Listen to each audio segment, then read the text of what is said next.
High, কেমন আছো? আমি আজকে 5টা কমন মিস্টেকস যেটা আমরা ইংলিশে করে থাকি সেগুলো নিয়ে আলোচনা করব।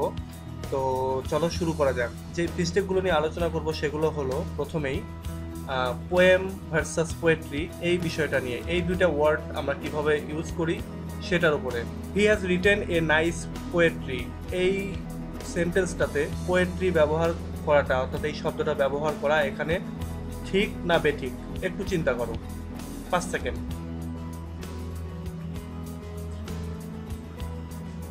আমার মনে হয় তোমরা অনেকেই পেরেছো, আবার অনেকেই পারোনি। তো যারা পারোনি তাদের জন্য একটু বলি যে হি has written a nice poetry, এই কথাটা ভুল। অর্থাৎ পোয়েট্রি এখানে হবে না, এখানে হবে হচ্ছে নাইস পোয়েম।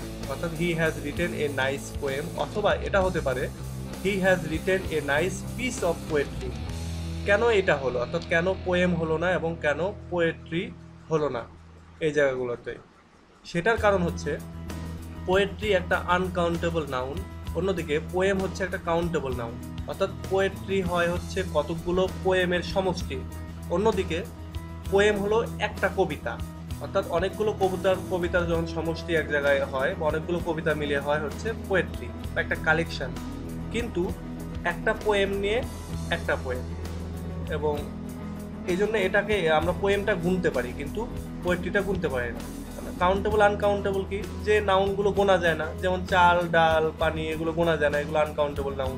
অন্যদিকে পেন বুক বই এগুলো সব গোনা যায়, এই জন্য সেগুলো কাউন্টেবল নাউন। তো এই ক্ষেত্রে পোয়েম হচ্ছে একটি কাউন্টেবল নাউন কিন্তু পোয়েট্রি আনকাউন্টেবল নাউন, যার জন্য এখানে he has written a nice poetry এইটা হবে না, বরং এখানে হবে he has written a nice poem, অথবা he has written a nice piece of poetry. আচ্ছা, এরপরে আরেকটা যেটা নিয়ে আলোচনা করব সেটা হচ্ছে play versus theatre. Play versus, এখানে ভার্সাস বলতে আমি বুঝিয়েছি দুইটা ওয়ার্ডের বনাম, অর্থাৎ একটা আরেকটা ক্ষেত্রে আমরা অনেক জায়গাতেই প্লে ব্যবহার করি, অনেক জায়গাতে থিয়েটার ব্যবহার করি, কিন্তু কোথায় থিয়েটার কোথায় প্লে হবে এটা আমরা বুঝি না, যার জন্য অনেক জায়গায় আমরা হাসির পাত্র হই এবং আমাদেরকে নিয়ে যারা জানে তারা হয়তো বা মানে সামনাসামনি বলে না কিন্তু মুখে টিপ টিপ করে কিন্তু হাসে। তো এই বিষয়টা থেকে আমরা যাতে মুক্ত থাকতে পারি এই জন্য আজকের এই লেকচার। তো চলো, they are going to stage a theatre, এখানে মূলত এই শব্দ দুটির যদি মিনিং আমরা প্রথমেই জেনে নিই। প্লে মানে হচ্ছে একটা নাটক এবং থিয়েটার মানে হচ্ছে নাট্যশালা, অর্থাৎ যেখানে নাটক করা হয়। যেমন একটা স্টেজ, যে স্টেজটার উপরে নাটক করা হয় সেটাকে বলা হচ্ছে থিয়েটার, আর যে নাটকটা করতেছে সেই নাটকটার ইংরেজি হচ্ছে প্লে। তাহলে দেখো নিচের সেন্টেন্সটাতে, এই সেন্টেন্সটাতে they are going to stage a theatre, এখানে স্টেজে থিয়েটার স্থাপন করতে যাচ্ছে না, বরং তারা স্টেজ করতে যাচ্ছে একটা প্লে। তাহলে এখানে হবে সঠিক উত্তরটা হবে এ প্লে, মানে they are going to stage a play. এখানে তোমাদেরকে 5 সেকেন্ড চিন্তা করার সময় দিলাম না, কারণ এর পরবর্তীতে দেবো আরও অনেকগুলো বিষয়। আচ্ছা, এরপরের ইস্যুটাতে আমরা যাই। আচ্ছা, এইখানে দেখি আমরা আরেকটা জায়গায় দেখি যে তাহলে আমরা থিয়েটার কোথায় ব্যবহার করব। দেখো, we build a play here, আমরা এখানে একটি নাটক তৈরি করছি বা নাটক নির্মাণ করছি। এটা না হয়ে হবে we build a theatre here, আমরা এখানে একটা নাট্যশালা তৈরি করতেছি, অর্থাৎ একটা বিল্ডিং তৈরি করতেছি। থিয়েটার হলো একটা বিল্ডিং আর প্লে হচ্ছে একটা নাটক, যে বিল্ডিংয়ে আমরা নাটকটা মঞ্চায়িত করবো বা নাটকের অভিনয়টা করব। তাহলে থিয়েটার হলো নাট্যশালা যেখানে নাটক এর অভিনয় করা হয়, আর প্লে মানে হচ্ছে নাটক। আচ্ছা, এরপরের ইস্যুটাতে আমরা যাই। এখানে দেখো অনেকগুলো ইস্যু নিয়ে, যেগুলো নিয়ে আমরা খুব ভুল করি, মাঝে মাঝে ভুল করি এবং হাসির পাত্র হই।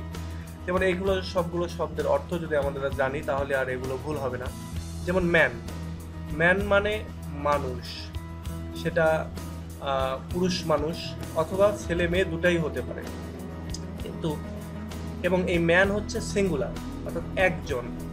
অন্যদিকে মেন, এমইএন, মেন মানে পুরুষ মানুষ, এবং এই মেনটা হলো সবসময়ের জন্য প্লুরাল, অর্থাৎ ম্যান যদি একটা মানুষ হয়, প্লুরাল অর্থাৎ মেন হচ্ছে অনেকগুলো মানুষ। পার্থক্য একটু বানানে আছে, দেখো MAN আর একটা MEN। অন্যদিকে যদি আমরা বলি উইমেন তাহলে সেটা হয় একটা মহিলা, অন্যদিকে যদি বলি উইমেন তাহলে হয় অনেকগুলি মহিলা, অর্থাৎ এটা প্লুরাল। উইমেনের প্লুরাল হচ্ছে উইমেন। আর পিপুল যদি বলি, পিপুলের ভেতরে পিপুল হচ্ছে একটি প্লুরাল শব্দ এবং এর ভেতরে ছেলে মেয়ে সবই থাকতে পারে, পুরুষ মহিলা সবই থাকতে পারে। আর হিউম্যান, হিউম্যান বলতে আমরা যে জাতি, আমরা যে মানুষ জাতি, সেটাকে বলা হচ্ছে হিউম্যান। এবং এই পিপুল আর হিউম্যান অনেকটা একই রকম, কিন্তু হিউম্যান দিয়ে শুধু মানে একেবারে স্পেসিফিক্যালি বলে দেওয়া যায় যে আমরা সবাই মানুষ জাতি, অর্থাৎ আমরা গরু, ছাগল বা ইঁদুর বেড়াল এগুলো কিছু না, আমরা মানুষ। তাহলে আমরা দেখি এই শব্দগুলোর ব্যবহার। যেমন আই স এ ম্যান, আমি একটা মানুষ দেখেছিলাম বা দেখলাম। এইখানে দেখো আই স এ ম্যান দিয়ে বোঝাচ্ছে আমি একটা মানুষ দেখলাম, এই জন্য এ বসছে এবং একটা সিঙ্গুলার মানুষের কথা বলছি। পরের সেন্টেন্সটাতে আই স এ উইমেন, মানে আমি একটা মহিলা দেখলাম, একজন। এর পরেরটাতে দেয়ার আর টু মেন, টু এর পরে প্লুরাল বসেছে শব্দটা, তাহলে টু মেন মানে দুইটা মানুষ আমরা দেখলাম, দুইটা পুরুষ মানুষ দেখলাম। আর যদি উইমেন ব্যবহার করি তাহলে দেয়ার আর টু উইমেন, আমরা দুইটা বা এখানে দুইটা মহিলা আছে। দেয়ার আর টু উইমেন মানে দুইটা মহিলা, আর দেয়ার আর টু মেন বলতে দুইটা পুরুষ মানুষ। তাহলে আমরা যদি এটা আরেকবার দেখি, এইখানে আই স এ ম্যান বলতে আমি একটা মানুষ দেখলাম, আই স এ উইমেন আমি একটা মহিলা দেখলাম। কারণ এখানে যদি যাই দেয়ার আর টু মেন, এখানে দুইটা মানুষের কথা বলা হচ্ছে, দেয়ার আর টু উইমেন এখানে দুইটা মহিলার কথা বলা হচ্ছে। আচ্ছা, এই জন্য টু এর পরে দেখো প্লুরাল বসেছে। এবার আসা যাক পিপুল এবং হিউম্যানে। এখানে দেখো আমরা পিপুল কখন ব্যবহার করবো এবং মেন কখন ব্যবহার করবো। The streets were full of men, রাস্তাটি পুরুষ মানুষে ভরা ছিল।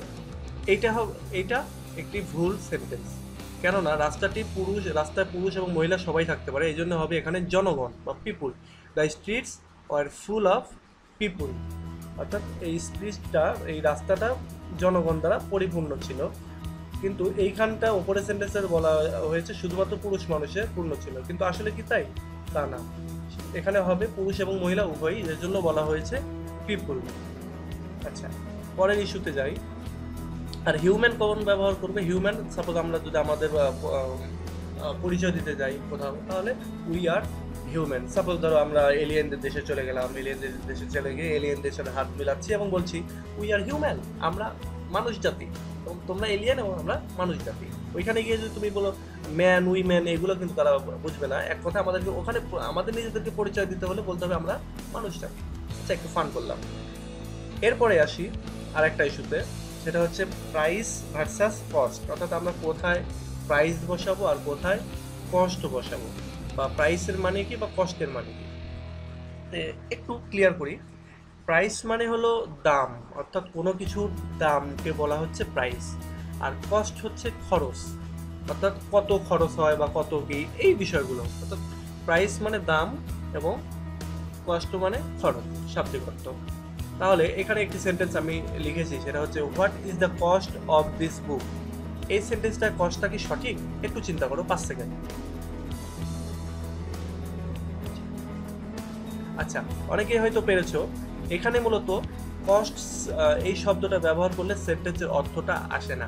অর্থাৎ what is the cost of this book, এই বইটির খরচ কত, এরকম হবে নাকি মিনিংটা হবে এই বইটির দাম কত?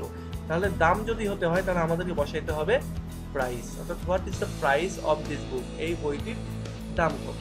এবার তাহলে কথা হচ্ছে তাহলে আমরা কস্ট কোথায় বসাবো? আচ্ছা, তাহলে দেখি the price of living in Dhaka is very high, এই কথাটা কি কারেক্ট? একটু চিন্তা করো। আচ্ছা, যদি ভুল হয়ে থাকে তাহলে সঠিকটা কি? অবশ্যই কস্ট, অর্থাৎ ঢাকায় বসবাস করার খরচ অনেক বেশি। এই সেন্টেন্সটার অর্থ আসতেছে ঢাকায় বসবাস করার দাম খুব বেশি। দাম বেশি, এটা কি সঠিক হয়? অবশ্যই না। সঠিক হবে বরং ঢাকায় বসবাস করার খরচটা অনেক বেশি বা ভেরি হাই। আচ্ছা, এরপরের ইস্যুতে যাই, ফ্লোর ভার্সেস গ্রাউন্ড। এখানে ফ্লোর মানে কি এবং গ্রাউন্ড মানে কি, এই শব্দ দুটির অর্থটা আগে জেনে আসি। ফ্লোর মানে মূলত ইনডোর মেঝে, অর্থাৎ ঘরের ভেতরের মেঝেটাকে আমরা বলি ফ্লোর। অন্যদিকে গ্রাউন্ড বলতে যে কোনো জায়গায় গ্রাউন্ড বা মাটি বা ভূমি হতে পারে, সেটা ঘরের ভেতরেও হতে পারে, ঘরের বাহিরেও হতে পারে, কিন্তু ফ্লোর বলতে শুধুমাত্র ঘরের ভেতরে, চার দেয়ালের ভেতরে। তাহলে নিচের যে সেন্টেন্সটা তোমরা দেখতে পাচ্ছ, এইখানে দেখো, আই ড্রপ দ্য বল, আমি বলটি ফেলেছিলাম, on the ground of my room, আমার রুমের গ্রাউন্ডে। এই সেন্টেন্সটা কি সঠিক? একটু চিন্তা করো। আচ্ছা, তোমরা হয়তো বা পেরেছো অনেকেই। এখানে আসলে সঠিক হবে হচ্ছে ফ্লোর, অর্থাৎ আমি আমার রুমের কথা বোঝাচ্ছি, যার জন্য এখানে হবে হচ্ছে ফ্লোর। যদি রুমের কথা না বুঝিয়ে অন্য কোনো জায়গার কথা বোঝাইতাম তাহলে হতো গ্রাউন্ড, অর্থাৎ আমি আমার ঘরের মেঝেতে বলটি ফেললাম। এখানে ঘরের মেঝে যেহেতু, সেহেতু এখানে হবে ফ্লোর। আবার তাহলে আমাদের গ্রাউন্ড কোথায় আমরা ব্যবহার করব? পরের সেন্টেন্সে যাই, the Apple fail down from the tree on the floor, অর্থাৎ আপেলটি গাছ থেকে ফ্লোরের উপরে পড়লো। এটা কি কখনো সম্ভব? ফ্লোরে তো কখনো বা ঘরের মেঝেতে কখনো আপেলের গাছ থাকতে পারে না, এটা অবশ্যই বাহিরে, ঘরের বাইরে। তাহলে এখানে অবশ্যই হবে অন দ্য গ্রাউন্ড, অর্থাৎ মাটিতে পড়লো, আপেলটি গাছ থেকে মাটিতে পড়লো। এটা অবশ্যই ঘরের বাইরে, এই জন্য এটা গ্রাউন্ড। তাহলে যদি ঘরের ভেতরে কোনো কিছু পড়ে মেঝেতে তাহলে হবে ফ্লোর, আর যদি ঘরের বাহিরে অন্য কোথাও পড়ে তাহলে সেটা হবে গ্রাউন্ড। আমাদের এই লেকচারটি আজকে এখানে শেষ করব। এই 5টা মিস্টেক্স নিয়ে আমরা আজকে আলোচনা করলাম।